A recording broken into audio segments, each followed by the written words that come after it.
So guys एक और बार स्वागत है आप सभी का हमारे चैनल पर। और इस वीडियो में हम बात करेंगे उन सभी बच्चों के लिए एक और मौके की जो कि अभी भी यूजी एडमिशन की तलाश कर रहे हैं सेंट्रल यूनिवर्सिटी में।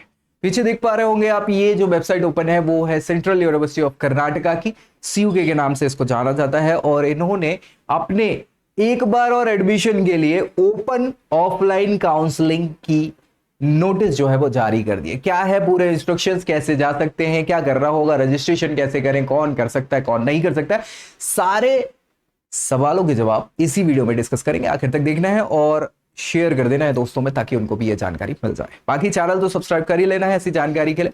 और अगर कुछ डाउट डिस्प्यूट है तो नीचे कमेंट कर दीजिएगा ताकि इसको रिजॉल्व किया जा सके। ये ऑफिशियल वेबसाइट है cuk.ac.in। इसी पे जैसे ही आप एंटर करते हैं होम पेज पे जाके आपको ये दिख जाता है और इसी में वो पॉपअप जो दिख रहा था वो दिख जाएगा। इन केस आप नहीं क्लिक करते थोड़ी देर बाद वो हट जाएगा। उसके लिए आप कैसे जा सकते हैं, ये दिख रहा है ना एडमिशन 2025, इस पे क्लिक कर दोगे, यूजी एडमिशन पे चले जाओगे और अब आपको वो नोटिस ये दिख जाएगा सबसे ऊपर। सबसे पहले नंबर पे open offline counselling on 22 of सितंबर 2025 for UG admission. Offline open admission के लिए इन्होंने ये नोटिस जारी कर दिया। इसको अपन पूरा देख लेते हैं कि क्या है कैसा है ना, ताकि आपको क्लियरली सारे इंस्ट्रक्शंस पता चल जाएंगे कि कैसे कैसे क्या आप यहां पे कर सकते हैं। मेरे ख्याल से ये दिख रहा होगा, लेकिन इसको मैं ब्लैक कर देता हूं ताकि क्लियरली आपको यहां पे ये दिख जाए। ठीक है, central university of Karnataka notice है ये ओपन ऑफलाइन काउंसलिंग का यूजी वाले बच्चे जो एडमिशन लेना चाहते हैं यूजी कोर्सेज। ठीक है, it is hereby informed that the open offline counseling physical presence, आपको जाना ही होगा, ऑब्वियस सी बात है, फिजिकली, है ना। और आपके बिहाफ में कोई दूसरा व्यक्ति नहीं जा सकता, ये भी आपको ध्यान में रखना है। आपको पर्सनली जाना होगा, साथ में ले जाओ वो अलग चीज है, लेकिन आपका प्रेजेंट होना इंपॉर्टेंट है। ठीक है, for UG programmes will be held on 22 सितंबर at the multipurpose hall central university of Karnataka campus. कौन कौन सी वैकेंसी है, किस कोर्स में, किस कैटेगरी के लिए कितनी है, वो सारी चीजें इन्होंने बता दी हैं। और उसके लिए एलिजिबिलिटी के क्राइटेरियाज भी बता दिया। एक चीज दिमाग में आपको रखना है कि ये जो ऑफलाइन काउंसलिंग होगी ओपन वाली, इसमें सीयूईटी वाले बच्चों को ही प्रेफरेंस दी गई है। नॉन सीयूईटी वाले बच्चे एडमिशन के लिए नहीं जा सकते, रजिस्ट्रेशन नहीं कर सकते। इन्होंने क्लियरली मेंशन किया है, मैं वो भी आपको बता दूंगा। उसके लिए एलिजिबिलिटी क्राइटेरियाज भी बता दिए कि कौन से कोर्स के लिए क्या आपकी सब्जेक्ट मैपिंग होनी चाहिए। सबसे पहले तो ये ज्यादा कोर्सेज बचे नहीं हैं। एक तो बीएससी जियोलॉजी का बचा है, जिसमेम आप देखें अनरिजर्व के लिए 4, ओबीसी एनसीएल के लिए 1, एससी के लिए 1, ईडब्ल्यूएस के 2, केकेआर के लिए कर्नाटका रीजन वाले 1, इसके अलावा पीडब्ल्यूडी, केएम और डब्ल्यूपीडी के लिए 1-1 सीट्स यहां पे मिली। एनएसएस या फिर एनसीसी या स्पोर्ट्स के लिए एक भी सीट यहां पे नहीं दी है। वैसे ही बाकी कोर्सेज के लिए भी ये सीट्स का पूरा वेकेंट स्ट्रक्चर इन्होंने मैट्रिक्स बता दिया है। आप देखिए, और कोर्सेज में बीए इंग्लिश है, बीएसडब्ल्यू सोशल वर्किंग का है, बीए हिस्ट्री एंड आर्कियोलॉजी होगा, BSc chemistry, BA economics, BSc geography और BSc physics.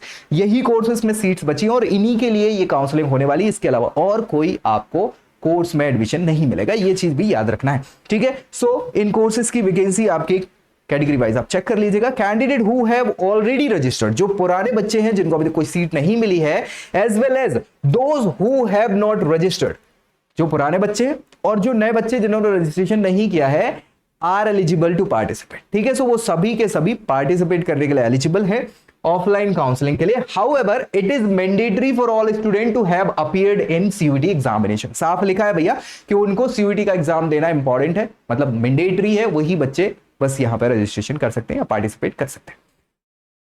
The revise CUET domain test, इन्होंने डोमेन टेस्ट फिर से रिवाइज कर दिए। कोर्सेज वाइज ज्योग्राफी के लिए फिजिक्स केमिस्ट्री, जियोलॉजी के लिए बीएससी जियोलॉजी के लिए फिजिक्स केमिस्ट्री बायोलॉजी होना चाहिए। इंग्लिश के लिए जनरल टेस्ट या इंग्लिश में से कोई एक चल जाएगा। पीएसडब्ल्यू के लिए general test psychology, political science, sociology, economics, physics, chemistry, mathematics, computer science, इन सब में से कोई भी एक चल जाएगा। ठीक है, हिस्ट्री आर्कियोलॉजी वाले कोर्स के लिए जनरल टेस्ट हिस्ट्री और एंथ्रोपोलॉजी, इनमें से कोई भी चल जाएगा। केमिस्ट्री वाले कोर्स के लिए फिजिक्स, केमिस्ट्री, मैथमेटिक्स और बायोलॉजी 3 चाहिए, है ना। तो मैथमेटिक्स और बायोलॉजी में से कोई एक और बाकी दोनों मैंडेटरी है। इकोनॉमिक्स के लिए जनरल टेस्ट या इकोनॉमिक्स में से कोई भी एक चल जाएगा। ज्योग्राफी के लिए जनरल टेस्ट, ज्योग्राफी में से कोई भी एक, और फिजिक्स के लिए पीसीएम आपका रहने वाला है। तो इन कोर्सेज की ये डोमेन सिलेक्शंस हैं जो आपको देने होंगे या आपने दिए हुए होने चाहिए सीयूईटी में। ठीक है, कोई दिक्कत परेशानी? सभी candidate must carry relevant document including the CUET score card for verification at the time of registration. आपको फिजिकली जाना है वहां पे, रजिस्ट्रेशन अभी नहीं कर रहे हैं, सीधे जाइए वहां पे। कब जाना है? 22 सितंबर को, और वहां जाके ही रजिस्ट्रेशन होगा। अपने सारे डॉक्यूमेंट्स आपको लेके जाना है, ओरिजिनल और सेट ऑफ फोटोकॉपी जो सेल्फ अटेस्टेड होंगे।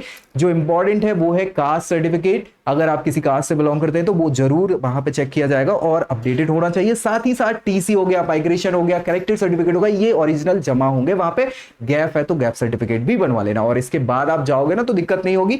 ये आपको सीयूटी का स्कोर कार्ड लेके भी जाना है, क्योंकि उन्हीं बच्चों को अलाउ है यहाँ पे, और उसके हिसाब से मेरिट बनेगी और उन सीट्स के हिसाब से आपको एडमिशन वहां पे मिल जाएगा। पैसे लेके जरूर जाना है, फीस भी तुरंत सबमिट करना है, अदरवाइज आपकी सीट किसी और को भी अलॉट हो सकती है। सो इन सारी व्यवस्थाओं के साथ अगर आप जाओगे तो मुझे लगता है एडमिशन आपको मिल सकता है यानी इन्होंने लिखा है कि जाना, इसकी कोई गारंटी नहीं है कि आप वहां पहुंच रहे हो तो एडमिशन मिल ही जाएगा। अगर ज्यादा बच्चे आ गए तो फिर मेरिट बनेगी और जिनके ज्यादा मार्क्स होंगे उसके आधार पर यहाँ पे एडमिशन मिलेगा। ठीक है, सो ये सारी चीजें ध्यान रख लो और शेयर कर दो दोस्तों में, ताकि उनको भी ये जानकारी मिल जाए। चैनल जरूर सब्सक्राइब कर लेना है ऐसी जानकारी के लिए, और चैनल के अलावा अगर कुछ डाउट बच रहा है, कुछ दिमाग में आ रहा है कि नहीं सॉल्व हो रहा है, तो नीचे कमेंट कर देना ताकि उसको रिजॉल्व किया जा सके। सो नेक्स्ट वीडियो में मिलेंगे अगली जानकारी के साथ, तब तक के लिए bye bye. I hope you like this video. For more such videos, keep watching our channel. And do not forget to like, share, and subscribe.